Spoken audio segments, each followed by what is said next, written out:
आज हम लोग पढ़ाई करेंगे वर्ग 7 विषय अतीत से वर्तमान अध्याय 8 क्षेत्रीय संस्कृतियों का उत्कर्ष का अगला भाग चित्रकला।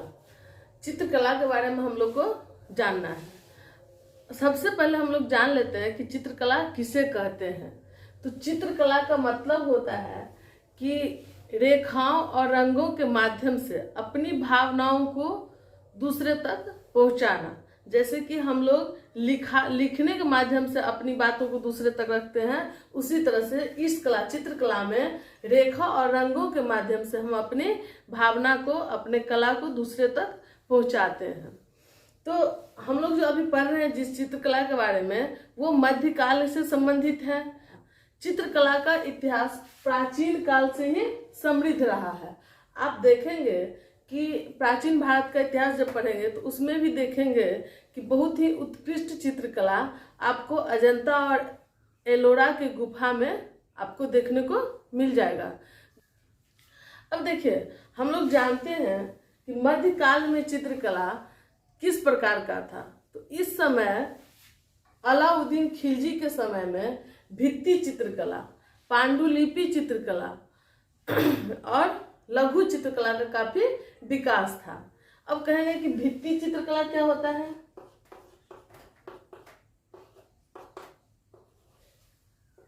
भित्ति चित्रकला एक वैसी चित्रकला है जिसमें दीवारों पे चित्र को उकेरा जाता है। मुख्य रूप से आप देखेंगे कि मिट्टी के माध्यम से दीवार पे चित्रों को बनाया जाता है, या फिर सीमेंट के माध्यम से, या फिर प्लास्टर ऑफ पेरिस के माध्यम से दीवारों पे जो चित्र किया जाता है, चाहे जिस चीज से किया जाए, चाहे वो रंग से किया जाए, मिट्टी से किया जाए या पेंट से किया जाए, तो उस चित्रकला को भित्ति चित्रकला कहते हैं। इसमें मुख्य रूप से दीवार पे चित्र बनता है।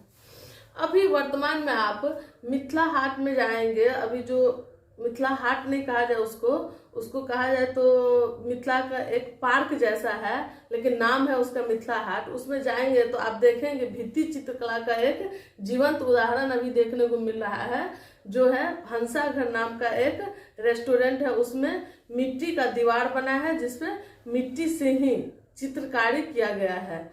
तो उसको आप आंखों देखा जाके देख सकते हैं, जो कि अररिया संग्राम में मधुबनी जिला में है। तो जो भित्ति चित्रकला के बारे में हम लोग जान गए। अब देखिए पांडुलिपि चित्रकला, मध्यकालीन चित्रकला में ये भी बहुत प्रसिद्ध है।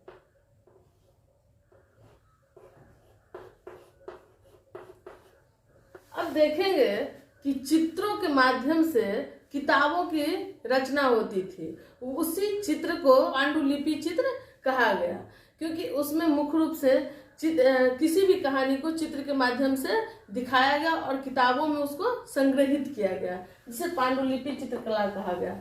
अकबर के समय में एक हमजानामा नामक एक प्रमुख ग्रंथ था जिसको मुख्य रूप से पांडुलिपि चित्रण के माध्यम से दिखाया गया था। इस हमजानामा में इस्लाम धर्म के संस्थापक पैगंबर मोहम्मद साहब के चाचा का साहसी कार्यों को चित्र के माध्यम से दिखाया गया है।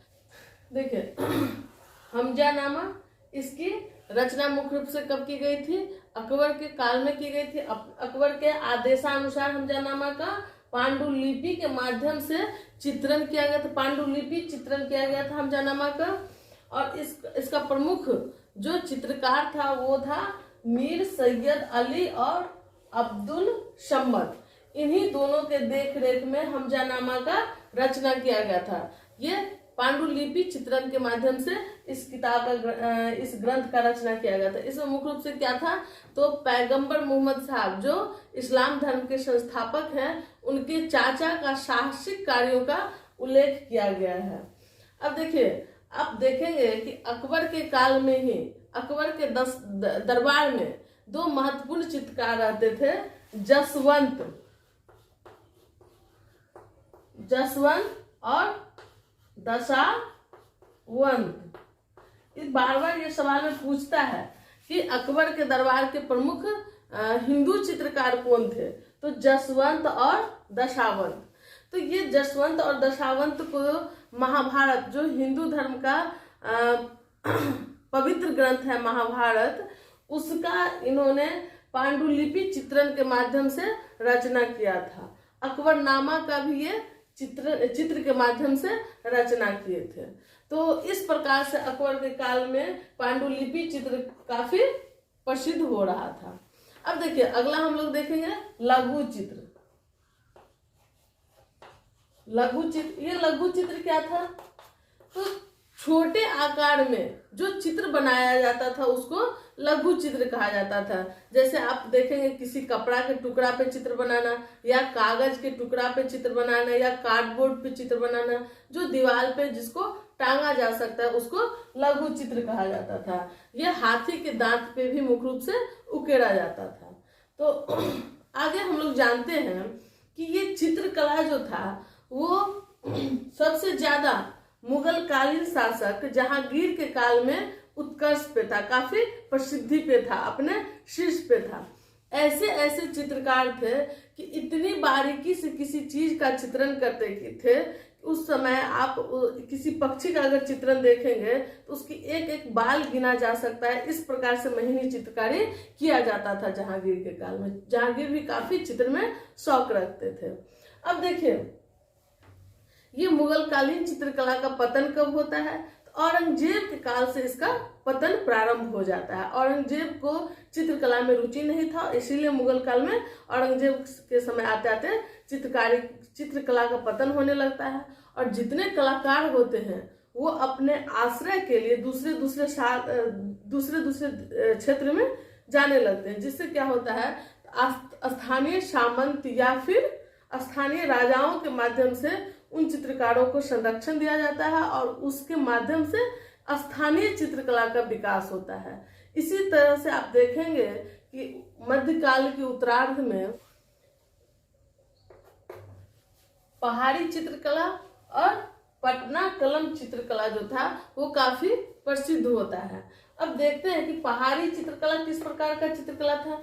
तो जो चित्रकार उत्तर पश्चिम के दिशा में जो हिमालय क्षेत्र के आसपास के राज्यों में जाके जो अपना कला उकेरे, उसी कला कृति को पहाड़ी चित्रकला के नाम से जाना गया। इसमें मुख्य रूप से दैनिक जनजीवन की जो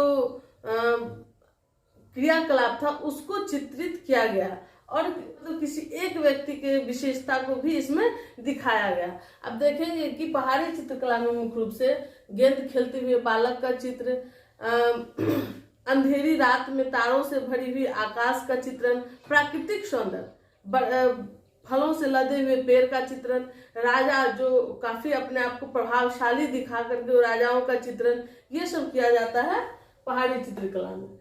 अब पटना कलम जो चित्रकला था ये था बिहार के पटना के आसपास में जो चित्रकला का विकास हुआ उसी को पटना चित्रकला कहा गया। इसमें मुख्य रूप से मुगल चित्रकला का प्रभाव था पटना चित्रकला में, ब्रिटिश चित्रकला का प्रभाव था और स्थानीय चित्रकला, ये तीनों का मिश्रण था पटना कलम में। अब देखिए इसका जो मुख्य रूप से पटना कलम का जो विषय वस्तु था ये भी था दैनिक जनजीवन, जैसे कि हल जोतता हुआ व्यक्ति का चित्र, मछली बेचते हुए महिला का चित्र, ये सब किया गया था।